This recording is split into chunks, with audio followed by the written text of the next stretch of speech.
नमस्कार. मी प्रतीक्षा जोशी आपल्या सर्वांचे पुन्हा एकदा स्वागत करते.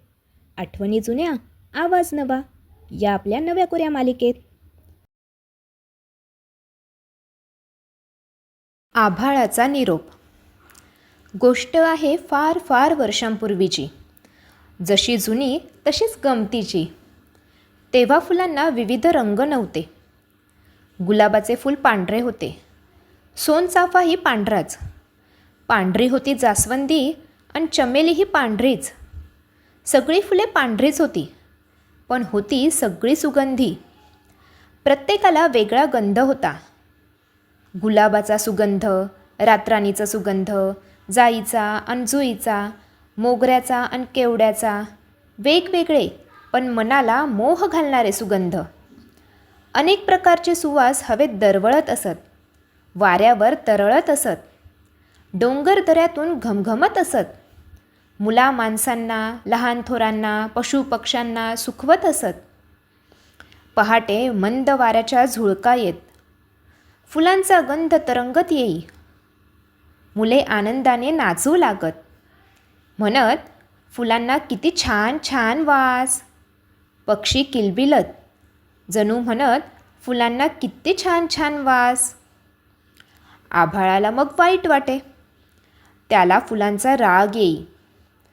पहाटे त्याला ऐकावे लागे, फुलांचा वास किती छान छान.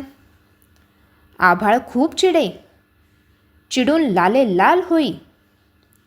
लाल, गुलाबी, नारिंगी, केशरी, पिवळे, निळे, जांभळे असे खूप रंग आभाळात गोळा होत. आभाळ खूप खुलून दिसे. सुंदर दिसे पूर्व दिशा. आभाळ आपल्यावरच खुश होई. स्वतःशीच आनंदून म्हणे, फुलांना वास असेल, पण माझ्यासारखे रंग कुठे आहेत. एकदा पहाटे गंमत झाली. एका कोंबड्याला जाग आली. वारा मंद वाहत होता. फुलांचा गंध पसरला होता. कोंबड्याला खूप आनंद झाला. मान उंचावून आभाळाकडे तोंड करून कोंबडा आरवला, कुकुचकू कुकुचकू, आनंदानं नाच करू, सगळे मिळून गाऊ गान, फुलांचा वास किती छान. आभाळाला वाटले कोंबडा आपल्यालाच चिडवतोय. ते कोंबड्यावर ओरडले, तुम्ही सगळे आहात वेडेच. माझ्यासारखे सुंदर रंग फुलांना मिळणार आहेत थोडेच. धडाम धूम धडाड धूम. कोंबडा पळत दूर गेला. दूर जाऊन पुन्हा ओरडला, फुलांचा वास किती छान किती छान. आभाळाने खूप विचार केला. चिडून रागावून चालणार नाही. कुणाला तरी फुलांकडे पाठवायचे. गुपचूप विचारायचे, इतके सुगंध तुम्ही आणले कुठून. एवढ्यात आभाळात एक ढग आला. काळा काळा कुट्ट. 1 2 3 4 खूप खूप ढग जमा झाले. सगळे पाण्याने भरलेले. आभाळाने रंग आवरून घेतले.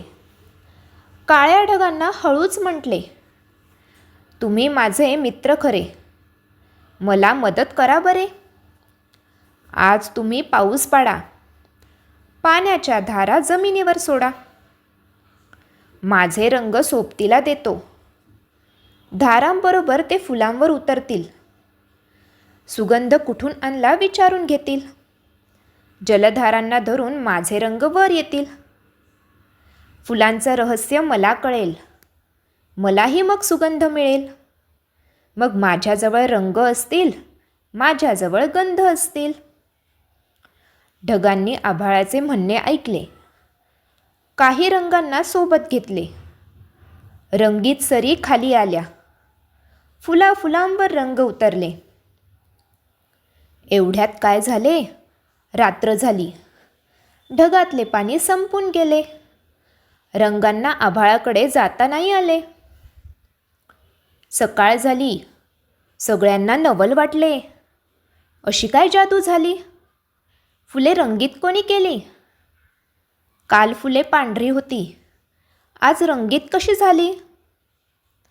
रंगीत रंगीत फुले, छान छान फुले, लाल गुलाब, गुलाबी गुलाब, हिरवा चाफा, पिवळा चाफा, भगवी जास्वंदी, फिकट लाल कर्दळी, किती किती रंग आणि त्यांच्या किती किती छटा. पण सर्व फुले रंगीत नाही झाली. काही तशीच पांढरी राहिली. रंग भेटायला आले तरी ती झोपूनच राहिली. रंगांची देणगी नाहीच मिळाली. जाई, जुई, मोगरा, निशिगंध आणि अशीच आणखी काही फुलं तशीच राहिली. फुलांजवळ गंध होतेच, आता त्यांना रंग मिळाले. आभाळाने खाली पाहिले. विविध रंगी फुले कशी आनंदाने डोलत होती. आभाळाने ढगांना बोलावले. त्यांना म्हटले, मला फुलांचा सुगंध नको, पण माझे रंग मला परत आणून द्या. रंग परत आणणे ढगांना काही जमेना आणि गंधांचे रहस्य काही उलगडेना. आभाळ फार कष्टी झाले. त्याने कोंबड्यांना सांगितले, पोपटांना सांगितले, सर्व पक्ष्यांना सांगितले, फुलांना माझा निरोप सांगा. म्हणावं, मला तुमचा गंध नको, माझे रंग मला परत करा. पण कोणीच त्याचे ऐकेना. फुलांना निरोप देईना. आभाळाला मग फुलपाखरे दिसली. फुलांची व त्यांची दोस्ती आठवली. आभाळाने फुलपाखरांना म्हटले, मी दुःखी आहे, मी कष्टी आहे, माझं दुःख दूर कराल? सर्व फुलपाखरे एकदम म्हणाली, जरूर करू, जरूर करू. आभाळ म्हणाले, तुम्ही फुलांना एवढंच सांगा, मला तुमचा गंध नको, माझे रंग मला परत करा. फुलपाखरे म्हणाली, तुझा निरोप अवश्य सांगू. जोवर फुलं ऐकत नाहीत, रंग परत करत नाहीत, तोवर त्यांना रोज भेटू, रोज त्यांना निरोप सांगू. आभाळाला हायसे वाटले. ते रंगांची वाट पाहत राहिले. तेव्हापासून आजपर्यंत फुलपाखरे फुलांना भेटत आहेत. आभाळाचा निरोप सांगत आहेत. फुले काही बोलत नाहीत, रंग परत करत नाहीत. आभाळाचे वाट पाहणे काही संपत नाही. काय मंडळी, आवडला ना तुम्हाला आजचा भाग? पुन्हा भेटू पुढच्या गुरुवारी एका नवीन भागात. अच्छा.